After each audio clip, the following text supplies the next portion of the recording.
Teżisti dejjem aktar il-ħtieġa li jkun hawn sostenibilità fl-iżvilupp waqt li nħarsu ekonomija li tikber mhux b'detriment għall-ambjent ta' madwarna.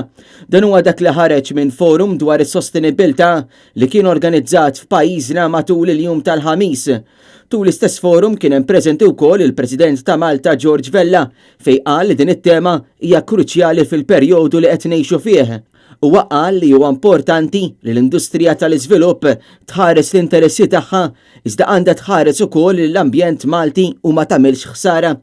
Mill-forum ħareġ li d-dinja tirrikonoxxi l-problema globali dwar it-tibdil fil-klima u li jkollna enerġija sostenibbli waqt li jkun hawn ħarsien soċjali, ekonomiku u ambjentali. Il-partiċipazzjoni ta' Malta fil-kuntest ta' enerġija sostenibbli ukoll ġie diskuss. Issemmew numru ta' problemi li f'Malta qed insibu quddiem wiċċna fosthom il-problema ta' traffiku, l-arja ħażina u l-problema ta' influss ta' persuni minn barra, sfidi li qed ikunu ta' piż kbir u li rridu nagħmlu minn kollox biex nagħmluhom sostenibbli.